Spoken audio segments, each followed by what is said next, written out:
Boa noite, eu sou o Martim Madeira e este é o Jornal das 3 da manhã na Rádio Observador. Começamos pela política internacional, mais propriamente pelo conflito no Médio Oriente. O Irão acusa os Estados Unidos de estarem a tentar matar o piloto desaparecido do caça que foi abatido pelas forças iranianas. É uma notícia dada pela agência de notícias iraniana Tasnim. A agência cita uma fonte do exército iraniano que afirma que os Estados Unidos têm estado a bombardear as regiões de Khogiluye e Boyer Ahmad, onde os norte-americanos acreditam que o piloto desaparecido está localizado. Estes bombardeamentos, segundo a fonte da Tasnim, aconteceram apenas momentos depois do desaparecimento do piloto. A fonte do exército iraniano recusa-se ainda a comentar se o piloto está sob custódia iraniana ou não. Apenas diz que os Estados Unidos não estão a dizer toda a verdade sobre a situação. Acusa-os ainda de estarem a mentir sobre o resgate do primeiro piloto. Ainda no artigo, a fonte confirma que diz que a história deste piloto desaparecido vai ser mais um escândalo para a administração norte-americana e diz que há uma razão para quererem matar o piloto, sem mencionar qual. Sobe a tensão do conflito entre os Estados Unidos e o Irão e o exército iraniano avisa Donald Trump de que a região vai tornar-se num inferno para os Estados Unidos se a ofensiva escalar. É a resposta do porta-voz do comando do exército iraniano às ameaças do presidente dos Estados Unidos. Ora, Donald Trump, durante a tarde de sábado, deu um prazo de 48 horas para Teherão chegar a um acordo ou abrir o Estreito de Hormuz. Caso contrário, avisou que o Irão iria tornar-se num inferno. Ora, agora é o Irão a dizer que a região se vai tornar num inferno para Donald Trump. Chega a resposta através do porta-voz do exército iraniano, que sublinha ainda que a ilusão de derrotar a República Islâmica do Irão tornou-se num pântano no qual os Estados Unidos se vão afundar. São declarações citadas pelo Al Jazeera. O exército iraniano considera estúpidas as ameaças de Donald Trump. Ainda mais na atualidade nacional e na política nacional, mas num assunto que toca a todos e tem a ver com o Médio Oriente, neste caso o petróleo. A DECO Protestos acusa o governo de hipocrisia por querer taxar os lucros extraordinários das petrolíferas. A defesa do consumidor não tem dúvidas, é o Estado que está a encaixar receita fiscal extra, por exemplo, na garrafa de gás. O ministro das Finanças, Joaquim Miranda Sarmento, e 4 outros ministros da União Europeia propuseram criar um imposto às energéticas por causa dos lucros extraordinários na sequência deste conflito no Irão. O objetivo seria passar uma mensagem clara às empresas que estão a lucrar com as consequências da guerra. À Rádio Observador, Pedro Silva, analista de mercados energéticos da DECO Proteste, acusa o Estado de estar a ganhar lucros caídos do céu. Os aumentos de preços que já se começaram a verificar, a garrafa de gás de 13 quilos aumentou de 34 para valores que já estão neste momento a chegar à casa dos 37, 38, ou chegarão muito em breve, sobre isto incide IVA. E, portanto, há aqui uma receita que o Estado não está a devolver, seja por via da ISP, seja por algo muito mais óbvio, que é tratar um serviço público essencial, que é o gás engarrafado, da mesma forma que trata eletricidade e gás natural, que na maioria das faturas é taxada a 6%. No caso do gás engarrafado, continua a ser um bem de luxo, taxado a 23%, e que, quando sobe, é um lucro caído do céu para o Estado.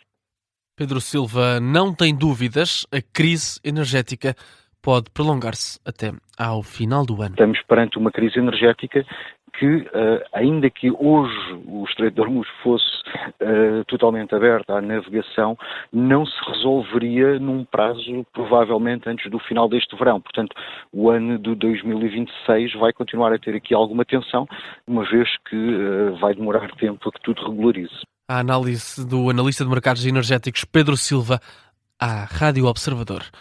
Já na atualidade nacional, 14 pessoas morreram até agora nas estradas portuguesas neste fim de semana de Páscoa. É o balanço da GNR, que adianta que é o registro mais grave dos últimos 3 anos e o dobro do que tinha sido registado no ano passado, numa altura em que já se contam perto de 2.000 acidentes apenas nesta época festiva.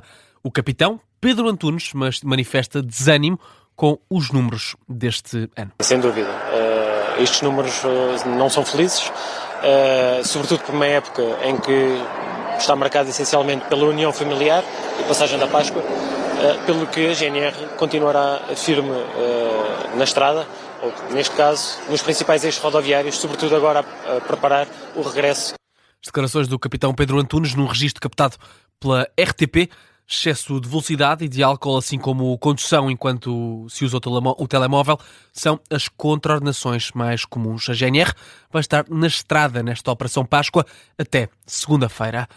Esta Páscoa fica também marcada pelo aumento dos preços e não só do combustível. O cabaz de bens essenciais atingiu o valor mais caro de sempre.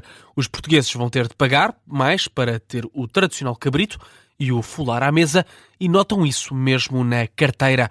O Observador passou a manhã de sábado no mercado de Lisboa, numa altura em que o cabaz essencial ultrapassou os 254 euros. A população queixa-se dos aumentos. No talho, por exemplo, o cabrito continua a ser procurado, diz o talhante José Silva ao repórter do Observador Ricardo Lopes, mas o preço subiu e não foi pouco. Hoje e ontem havia bastantes encomendas e saiu bastante mesmo. E diga-me uma coisa, qual é que é o preço do cabrito por quilo? Aumentou muito comparativamente ao do ano passado? Do ano passado aumentou, pois. Está a 25 euros o quilo. E recorda-se quanto é que estava o ano passado? O ano passado devia estar aí na casa dos 19,5, 20. E ainda que Sandra Mira, dona de uma padaria, tenha vendido os folares que tinha para amanhã de sábado, confessa que também teve de ajustar o preço. Nós tivemos que fazer uma atualização porque os preços têm subido gradualmente, é quase ao mês em determinadas coisas, como por exemplo ovos, o chocolate, o cacau. Nós utilizamos muita coisa que está sempre em aumento de custos, portanto, de alguma forma, e em determinados momentos temos que o fazer refletir no nosso preço, tentamos não demasiado para o lado do cliente, mas temos que gerir isso e esperemos que não suba muito mais. Sandra Mira, dona de uma padaria, quando também o tradicional folar atingiu preços mais elevados. Esta Páscoa foi um trabalho do jornalista do Observador, Ricardo Lopes. Passamos ao desporto. O Futebol Clube do Porto recebeu o Famalicão, empatou 2-2 no Dragão. Pelo Famalicão marcou Sorriso e Rodrigo Pinheiro. Já pelo Futebol Clube do Porto, Alberto Costa e Seco Fofana fizeram os golos. Um jogo que esteve com o resultado em aberto. Até ao fim, o Porto começou por marcar primeiro por Alberto Costa. Sorriso empatou, fez 1-1 para o Famalicão.